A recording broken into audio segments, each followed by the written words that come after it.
Good morning बच्चों। पथ प्रदर्शक ऑनलाइन क्लासेस में आपका स्वागत है। आज का टॉपिक है समाधि स्थल। आप जब क्विज प्रतियोगिताओं में जाते हैं और क्विज करते हैं तो आप फंस जाते हैं।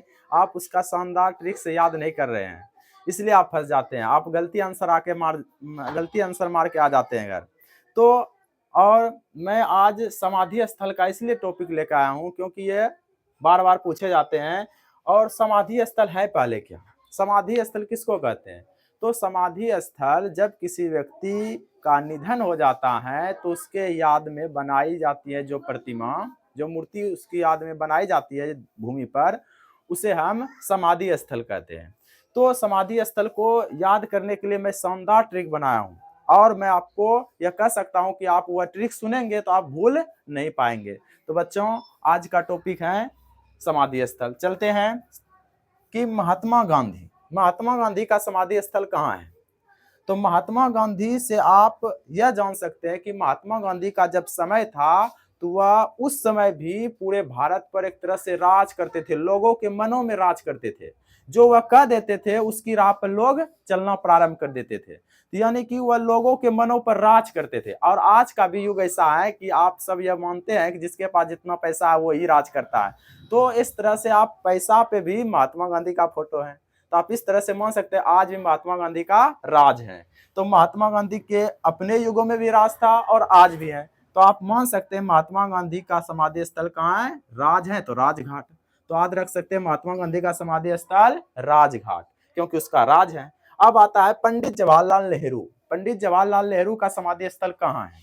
तो आप देख सकते हैं कि पंडित जवाहरलाल नेहरू को हम चाचा जी के नाम से भी जानते हैं। चाचा जी कहते हैं लोग। बच्चे जब उनके साथ बड़े प्यार से खेलते थे, उन्हीं के जन्म दिवस पर हम मनाते हैं बाल दिवस। बाल दिवस 14 नवंबर को मनाया जाता है। किनके जन्म दिवस पर? तो पंडित जवाहरलाल नेहरू के जन्म दिवस पर। उसे हम चाचा जी कहते हैं। बच्चे लोग उन्हें बड़े प्यार से चाचा जी पुकारते थे, उनके साथ खेलते थे। और बच्चे खटपट करते हैं, तब पर भी पंडित जवाहरलाल नेहरू इतने नेक स्वभाव, इतने शांत दिल के आदमी थे कि वह कभी बच्चों पर गुस्साते नहीं थे। तो जो पंडित जवाहरलाल नेहरू थे वह शांत व्यक्ति थे। कैसा व्यक्ति थे? शांत व्यक्ति थे, बच्चों पर कभी गुस्साते नहीं थे। तो याद रखेंगे पंडित जवाहरलाल नेहरू का समाधि स्थल कहाँ है? शांतिवन। कहाँ है? शांतिवन। अब देखिए इंदिरा गांधी है, ये श्रीमती इंदिरा गांधी भारत की प्रथम महिला प्रधानमंत्री बनी। और आप इसमें देख सकते हैं कि एक भी महिला नहीं है, सब एक के अलावा और दूसरा कोई महिला नहीं है। तो आप इस तरह से कभी सुने होंगे कि महिला जो होती है, स्त्री जो होती है, वह शक्ति का रूप होती है, शक्ति का रूप होती है महिला। तो आप इस तरह से मान सकते हैं कि इंदिरा गांधी जो है महिला है और महिला शक्ति का रूप होती है। तो महिला जो शक्ति का रूप होती है, तो इंदिरा गांधी का समाधि स्थल कहाँ है? शक्ति स्थल। कहाँ है? शक्ति स्थल। तो बच्चों आप समझ चुके होंगे कि इंदिरा गांधी का समाधि स्थल शक्ति स्थल है, क्योंकि महिला शक्ति का रूप मानी जाती है। देखो अब राजीव गांधी जो है, तो आप देख सकते हैं पंडित जवाहरलाल नेहरू की पुत्री थी इंदिरा गांधी और इंदिरा गांधी के पुत्र हैं राजीव गांधी। राजीव गांधी एक बहुत वीर प्रधानमंत्री बने। ठीक, उन्हें वो इतना वीर थे, उन्हें षड्यंत्र करना पड़ा मारने के लिए, उसे षड्यंत्र करना पड़ा। बिना षड्यंत्र के वीर व्यक्ति कभी पराजित नहीं होते। तो आप इस तरह से याद रख सकते हैं कि राजीव गांधी का जो समाधि स्थल है कहाँ है? वीर थे तो वीर भूमि। राजीव गांधी का समाधि स्थल कहाँ है? वीर भूमि। क्यों? क्योंकि राजीव गांधी वीर थे। ठीक, अब आता है लाल बहादुर शास्त्री। अब बताइए, लाल बहादुर नाम से ही पता चलता है कि बहादुर। बहादुर व्यक्ति किसे कहते हैं? जो बुद्धिमान होते हैं, चालाक होते हैं। और बुद्धिमान चालाक व्यक्ति का जो बहादुर व्यक्ति होते हैं वह हमेशा विजय होते हैं। तो आप बात रख सकते हैं कि बहादुर व्यक्ति का हमेशा क्या होता है? विजय होता है। और विजय किसी का होता है? जो बहादुर होता है। तो बहादुर विजय घाट। लाल बहादुर शास्त्री का समाधि स्थल कहाँ है? विजय घाट है, याद रख लेंगे। अब आता है चौधरी चरण सिंह। चौधरी चरण सिंह, इसका समाधि स्थल है किसान घाट। इसको कैसे याद रखेंगे? तो आप पुराने जमाने के फिल्म देखे होंगे, उसमें चौधरी साहब रहता, वो बड़े किसान होते हैं। उनके यहाँ अनेकों मजदूर काम करते हैं, 100-200 मजदूर काम करते हैं, 10-12 गांव का वो मालिक होता है, कौन? चौधरी चरण सिंह। और चौधरी चरण सिंह क्या होते हैं? किसान होते हैं। तो किसान घाट, चौधरी चरण सिंह का समाधि स्थल कहाँ है? किसान घाट। याद रखेंगे, क्यों? क्योंकि चौधरी साहब जो होते हैं किसान होते हैं। या आप इस तरह से मान सकते हैं कि किसान जो होते हैं वह अन्नदाता होते हैं। अन्नदाता किसको कहते हैं? जो अन्न देता है, जग का पालन एक तरह से वो करते हैं। अगर किसान अनाज उपजाना बंद कर दे तो लोगों भुखमरी से मर जाएंगे लोग। इसलिए हमें किसानों को आदर करना चाहिए, उनका चरण छूना चाहिए। किसका चरण छूना चाहिए? किसानों का। इसलिए किसानों का चरण छूना चाहिए। तो चरण सिंह, चौधरी चरण सिंह, देखिए आप चरण आ रहा है ना, चौधरी चरण सिंह का समाधि स्थल कहाँ है? किसान घाट। कहाँ है? किसान घाट। चरण किसका छूना चाहिए? किसान का। किसान का चरण छूना चाहिए। अब देखिए मोरारजी देसाई, मोरारजी देसाई प्रधानमंत्री थे। तो मोरारजी देसाई का समाधि स्थल अभय सिंह कहाँ है? अभय सिंह है। ठीक, तो इससे याद रख सकते हैं कि जो रार व्यक्ति होता है, इससे वो रार नहीं थे, बहुत अच्छे इंसान थे, जो रार व्यक्ति होता है उसको किसी का भय नहीं होता। समाज में देखे होंगे जो रार व्यक्ति होता है उसको किसी का भय नहीं होता है। और वो किसी व्यक्ति को अगर उल्टा सीधा कर देता है, कोई व्यक्ति उसको उल्टा सीधा कर देता है तो वो उसको समाप्त कर देता है। तो आप याद रख सकते हैं वो किसी का भय नहीं होता, यानी वो अभय होता है। अभय, उसको किसी चीज का भय नहीं। तो याद रख सकते हैं मोरारजी देसाई, अभय सिंह। ठीक, अब है जग जीवन राम। जग जीवन, जग का अर्थ होता है संसार और जीवन का अर्थ होता है लाइफ, एक तरह से आप लाइफ कहते हैं। और राम तो जानते हैं, राम का राज्य में सबका जीवन कैसा होता होगा बताइए आप। राम राज्य की कल्पना भारत सरकार करती है, क्यों करती है? क्योंकि जिस राज्य में सब मनुष्य का जीवन समान हो, समता हो, समान को हम समता कहते हैं, तो जिस राज्य में सब जीवन का, सब लोगों का न जो है जीवन समान हो, तो जग में सबका जीवन क्या हो? समान हो। किसके राज्य में होता है बताइए आप? तो राम के राज्य में होता है। तो याद रखेंगे जग जीवन राम का समाधि स्थल कहाँ है? समता स्थल। समता स्थल। तो संसार किसके राज्य में, पूछेगा किसके राज्य में सबका जीवन समान होता है, तो आप याद रखेंगे तो राम के राज्य में। तो याद रखेंगे जग जीवन राम का समाधि स्थल कहाँ है? समता स्थल। कहाँ है? समता स्थल। अब देखिए बच्चों, ज्ञानी जैन सिंह, इसको कैसे याद रखें? ज्ञानी व्यक्ति, ज्ञानी कौन होता है? ज्ञानी व्यक्ति हमेशा उसको एकता में जुटा रहता है। ज्ञानी व्यक्ति हमेशा एकता में जुटा रहता है। अगर कोई भाई, उसका 4-5 भाई है, वो ज्ञानी है, वो कभी नहीं झगड़ते, बहुत जो मिलजुल के रहते, एकता में रहते। आप एक कहानी भी सुने होंगे, वो लाठी वाला। तो आपको ज्ञान बढ़ाने के लिए बड़े बुजुर्ग लोग आपको सुनाते थे कि एक लाठी को तो कोई तोड़ देता है, लेकिन वही 5 लाठी को मिला देते हैं तो नहीं तोड़ पाता। ये कितना ज्ञान वाली बात है, आप मान सकते हैं, बताइए।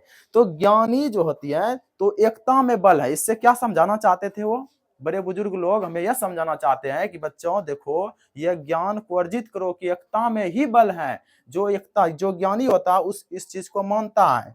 तो बताइए ज्ञानी जैन सिंह, कितना कितना अच्छा बात है, कितना ज्ञान का बात है, बताइए। एकता, एकता, एकता में ही बल होता है। तो याद रखेंगे ज्ञानी जैन सिंह। और जो जिसको ज्ञान होता है वह कभी नहीं झगड़ता, लेकिन जिसको ज्ञान नहीं होता बच्चों, वो क्या करता है? बार बार घमंड में रहता है। वो घमंड में रहता है, एकता में नहीं रहता। जिसको ज्ञान है वही एकता में रहता है। बताइए, याद हो गया ज्ञानी जैन सिंह का समाधि स्थल कहाँ है? एकता स्थल। याद रखेंगे। अब देखिए शंकर दयाल शर्मा, आप इसमें देखिए दयाल, दयाल से क्या आता है? दया भाव। यह धरती क्या है? कर्म भूमि है। मनुष्य कहता है कि जो धरती पे जन्म लिए क्या है? कर्म भूमि है। कर्म भूमि किसको कहते हैं?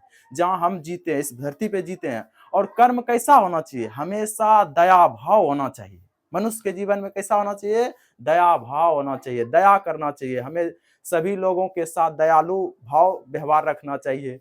पशु पक्षियों पर दया करनी चाहिए। तो आप देख सकते हैं दया, दया करना हमारा कर्म है। आप कहते हैं ना दया करना मनुष्य का कर्म है।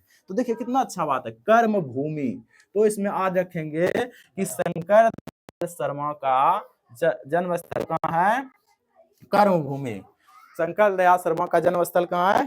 कर्म भूमि। याद रखेंगे। अब देखिए डॉक्टर राजेंद्र प्रसाद भारत के प्रथम राष्ट्रपति बने। डॉक्टर राजेंद्र प्रसाद, ये हमारे बिहार के थे। तो देखिए डॉक्टर राजेंद्र प्रसाद का जो समाधि स्थल है कहाँ है, महाप्रयाण घाट। महाप्रयाण घाट। अब इसको कैसे याद रखेंगे, तो आप सोचिए कि प्रसाद, प्रसाद किस किस में होता है बताइए, प्रसाद और महाप्रयाण, प्रयाण को आप महाप्रसाद मानिए, महाप्रसाद। तो महाप्रसाद जब किसी भंडारा होता है तो वहां महाप्रसाद होता है। और आप रख सकते हैं कि महाप्रयाण महाप्रसाद, महाप्रसाद भी बोलते हैं या महाप्रयाण एक तरह से मान सकते हैं, या तो इस तरह से आप रख सकते हैं कि इसमें भी प्र है और इसमें भी प्र है, ऐसा आपको एक ही मिलेगा जिसमें दोनों में प्र है। तो आप इस शब्द को पकड़ सकते हैं, राजेंद्र प्रसाद, प्रसाद और महाप्रयाण, प्र आता है ना बीच में, याद रखेंगे। ठीक, अब आता है हमारे बहुत अच्छे प्रधानमंत्री अटल बिहारी वाजपेयी। अब इसके नाम से ही पता चलता है कि अटल, अटल है, अटल, अटल, यहाँ देखिए अटल है, सदैव अटल, कितना अच्छा ट्रिक है, अटल से अटल याद रखेंगे। और देखिए एक बात और है कि बिहारी लोग बड़े अटल होते हैं, आप मानिए ना मानिए, इससे बिहारी नहीं है लेकिन आप बताते, बिहारी लोग बहुत अटल होते हैं, वो जो कहा देता है समझिए वो कर देगा। जैसे हम आपको एक उदाहरण देते हैं, दशरथ मांझी। दशरथ मांझी बेचारा कितना गरीब था, फिर भी उसका पत्नी जब पर्वतों से फिसल कर गिर कर मर जाती है तो वह क्या करता है, वह एक बार प्रतिज्ञा ले लेता है, अटल अटल रूप से वो प्रतिज्ञा ले लेता है कि हम इस पहाड़ को तोड़कर रास्ता बना देंगे। और बेचारा देखिए वो रास्ता भी 22 साल में बना देता है पहाड़ को तोड़ के, यानी वो अपने बातों पे कितना अटल होता है। और बिहार के ही थे जो दशरथ मांझी थे, कहाँ के थे, बिहार के। तो बिहारी लोग बड़े अटल होते हैं, आप मानिए कि बिहारी लोग क्या होते हैं, सदैव अटल होते हैं, वो जो कह देता है उसको वह करता है। तो याद रख सकते हैं कि अटल बिहारी, अटल लोग क्या, बिहारी लोग क्या होते हैं, अटल होते हैं, और वह हमेशा सदैव अटल रहते हैं, याद रखिएगा बच्चों, सदैव अटल होते हैं। अब देखिए भीम, देखिए डॉक्टर भीमराव अंबेडकर, ये बड़े महान पुरुष थे। ऐसा भारत में बहुत, ऐसा धरती पे बहुत बार बार जन्म नहीं लेते लोग, तो ऐसा एक व्यक्ति थे जो भारत के बहुत उद्धार किए हैं भारत के लोगों का। आप मान सकते हैं कि डॉक्टर भीमराव अंबेडकर भारत के संविधान के पिता माने जाते हैं। इसका समाधि स्थल है चैत्य भूमि या चैत्रा भूमि भी कहते हैं उसको, तो चैत्रा भूमि है। आप देखिए चैत के महीना में नवरात्रि होती है और उसमें अम्बे भवानी नाम की देवी होती है जिसको दुर्गा भी कहते हैं। अम्बे भवानी की पूजा होती है किसमें, चैत महीना के नवरात्रि में। तो अम्बे भवानी, देखिए अम्बेडकर आता है ना नाम, अम्बे भवानी से मिलता जुलता है। तो डॉक्टर भीमराव अंबेडकर का समाधि स्थल कहाँ है, चैत्रा भूमि। क्यों, तो अम्बे भवानी, अंबेडकर को अम्बे भवानी मानिए, ठीक। तो अम्बे भवानी किस महीना में आता है, चैत के, हिंदी के चैत महीना में आता है नवरात्रि, तो अम्बे भवानी। अब देखिए अब है के आर नारायण। तो नारायण जो होते हैं के आर नारायण, जिसका नाम, अब देखिए के आर नारायण का समाधि स्थल है उदय भूमि। आप नारायण को देखते हैं, नारायण नारायण, टीवी में आप देखेंगे सीरियल है तो उसमें एक होता है नारायण नारायण करते हैं, कब आ जाता है, कब उसका उदय हो जाता है, कब लुप्त हो जाता है पता नहीं चलता है।